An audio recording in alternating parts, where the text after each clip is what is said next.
Good afternoon, YouTube.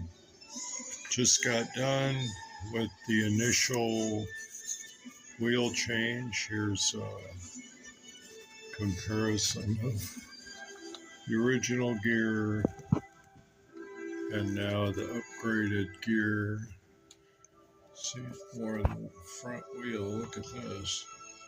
You see the difference in that. And it'll give it a more scale look.